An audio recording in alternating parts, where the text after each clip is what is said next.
Alors, vous avez certainement vu la chronique du tome 1. Si ce n'est pas fait, allez le voir.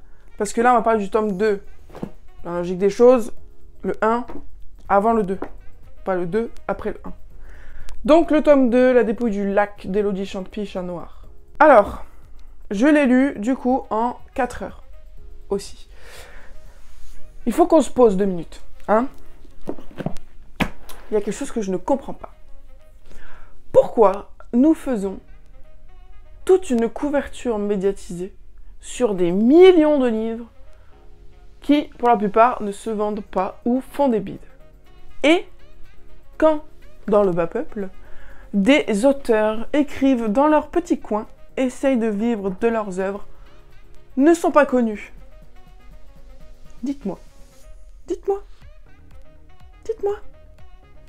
En effet, c'est l'une de mes meilleures lectures, 1 et 2 compris, de 2022 assurée. Assurée, je pense que je ne pourrais pas être aussi amoureuse d'un livre que je le suis de celui-ci.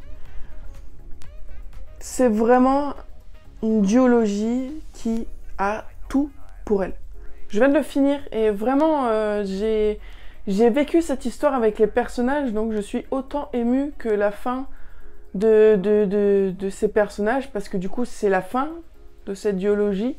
Les personnages ont dû se dire au revoir, j'ai dû leur dire au revoir, je vais devoir faire mon deuil et passer à autre chose. Chose qui va être un petit peu compliquée parce que c'est ce genre de lecture qui vous reste dans la tête et des fois qui vous font provoquer des pannes de lecture. C'est pas le but. Donc, on va suivre du coup la suite des affaires de Mathieu et Michel.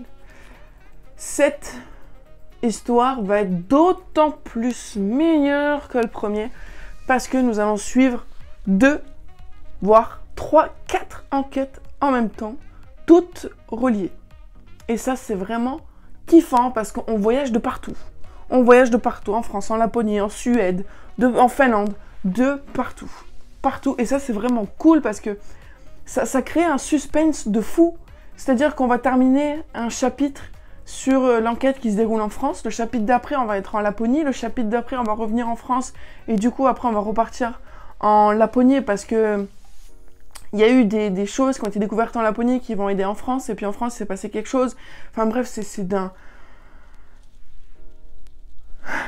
Je sais pas comment vous dire. C'est d'une effervescence. Voilà. C'est une effervescence. C'est tout le temps en action. Ça ne s'endort jamais. Ça ne s'arrête jamais. D'autant plus que celui-là, il est encore plus gore que le premier. Vraiment. Là, autant je disais dans le premier, bon, c'est pas vraiment du gore. Celui-ci, oui. Celui-ci, il y a des descriptions dont on se serait bien passé. Et du coup, j'ai même envoyé un message à Élodie en lui disant c'est vraiment pas bien ce que tu fais. Voilà, j'avais de l'espoir et en fait, t'as tout niqué. Voilà. Et en fait, elle n'est pas du tout apte au happy ending. Et du coup, ça, c'était vraiment quelque chose que je kiffais parce que j'ai jamais vraiment lu de livre où les choses se finissaient mal. Je dis pas que ce livre se finit mal. Je ne vous dis pas qu'il se finit bien non plus. Je vous dis que dedans, il y a des choses, des intrigues qui se finissent mal. Et du coup, c'était en mode what the fuck? Tu n'as aucune pitié pour les genres humains. Et du coup, si ça arrivait à des gens méchants, j'aurais compati. Je me suis dit, tiens, bien fait pour ta gueule. Sauf que, ben non, c'était pas pour des gens méchants. Il avait rien demandé, ce pauvre garçon-là. Ou cette pauvre fille. Ça m'a vraiment plu, ça. Ça m'a vraiment sorti de ma zone de confort, de me dire que, ben ouais, les choses, elles finissent jamais tout le temps bien. Il y a forcément des trucs qui se passent et tu peux rien, c'est comme ça. Sauf que là, dans ce livre, tu vas être contente, Élodie. Parce que pour le coup, j'ai plutôt bien aimé Mathieu. Dans le premier tome, il était un peu le roucoulant, un petit peu le gamin de l'histoire, voilà, parce qu'il était amoureux, il était plus amoureux, et puis du coup, il faisait des cacas nerveux, et puis après, il est retombé amoureux, alors du coup, il était mignon, et du coup, blablabla. Et là, pour le coup, C'était un peu Michel Caillat qui était dans ce style-là, dans ce mood-là, avec oh, t'es mon fils, c'était touchant, mais du coup, j'ai bien aimé voir la part de sombre de Mathieu, même si, voilà, j'ai beaucoup aimé cette part de sombre dans lui, parce que du coup, j'ai vu les deux côtés de sa personnalité, et c'était vraiment cool de voir ça, de voir l'extrême opposé, en fait, dans le tome 1 et dans le tome 2. Et ça, c'était vraiment, vraiment cool. Et dedans, il y a un personnage qui apparaît, qui s'appelle Andrew. Et du coup, il va être un peu le consultant de toutes les enquêtes réunies. Consultant en tant que... il a une particularité et il est interprète, parce que j'ai pas envie de tout spoiler. Et j'ai beaucoup, beaucoup aimé ce mec-là. Vraiment beaucoup aimé, parce que du coup, il représente aussi une minorité. Et il représente aussi tout le côté surnaturel de ce bouquin. Et Michel Caillat représente toujours aussi la réalité ancrée, terre-terre, voilà. Mais il y a eu une petite lueur d'espoir pour lui de ce côté-là. Et voilà, ça a vraiment été un retournement de situation là-dedans, parce que on nous emmène tout en douceur avec le premier tome, hein. Vraiment tout en douceur, même si du coup, vu que ce sont les premières enquêtes, ce sont les prémices de toute une histoire auxquelles personne n'est prête, c'est vraiment bien, mais là du coup, on a vraiment le côté sombre de toutes ces choses qui se passent, on a toutes les explications aussi, ça c'était vraiment cool, même si j'avais une idée derrière la tête de ce qui se passait, de pourquoi il y avait tous ces meurtres, d'où ça venait, etc. Mais dans ce livre-là, c'est plus une personne lambda qui ne croit pas forcément en surnaturel, qui va raisonner de la sorte dedans, en fait. Et du coup, une personne qui ne croit pas forcément à tout ce qui est surnaturel, tout ça qui est plutôt terre à terre, va d'autant plus aimer ce livre-là, parce que peut-être ça va lui faire changer d'avis. Et du coup, voilà. Voilà, je sais pas si vous avez remarqué, mais tout le long de la chronique, ça fait 7 minutes là. Ça fait 7 minutes où je souris constamment et là je viens d'avoir une crampe.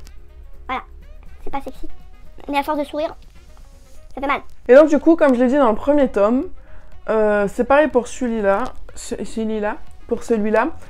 car l'autrice encore, de par son histoire, de par ses préférences, ses goûts, elle est encore présente là-dedans. Et du coup, ça rend le livre vraiment très humain. Et l'histoire encore très réelle. Je me dis, vraiment, je me dis que ces choses-là, tout ce qui s'est passé dans ces 2 tomes, peuvent réellement arriver en fait. Et sont sûrement déjà arrivés, en vrai. Parce qu'on ne connaît pas tout. Hein. On a beau regarder, faites rentrer l'accusé, on ne sait pas tout. On ne sait pas tout, et vu que la majorité des gens qui sont dans la loi, la justice, sont très terre à terre, ça se trouve, il s'est déjà passé des choses un peu surnaturelles dans ce genre-là, mais on ne le saura jamais parce que ce ne sont pas des choses qui sont hyper médiatisées. Donc, voilà. Voilà, vraiment, je suis contente parce qu'en soi, j'ai plutôt pas mal développé mes idées parce que c'était des choses qui n'étaient pas du tout gagnées à la base. Mais voilà, comme vous l'avez vu, j'aime vraiment beaucoup. J'aime vraiment beaucoup et j'ai même... Je suis vraiment très émue d'avoir passé un aussi bon temps avec ces romans. Et je me suis dit, en fait, c'est ça, en fait, la lecture. C'est vraiment ça, c'est... Quand ta vie, elle est un peu merdique, genre, il n'y a que ça qui te fait du bien. Ah, mis à part tes proches, évidemment, mais c'est une autre manière de te faire du bien. C'est plutôt physique, mental, etc.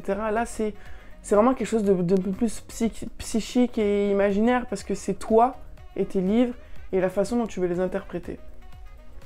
Et la manière dont ça va t'atteindre. Donc voilà, je conclus cette chronique sur ces fabuleux mots. Ne tenez pas compte de cette pile, c'est pour ma prochaine vidéo parce que je vais filmer le book haul. Voilà. J'espère que cette chronique vous a plu. Je vous fais plein de gros bisous et je vous invite fortement à vous rapprocher de cet auteur et de ce bouquin. Calme-toi. Je vous fais plein de gros bisous, n'hésitez pas à vous abonner et je vous dis à très bientôt sur la chaîne pour de nouvelles vidéos.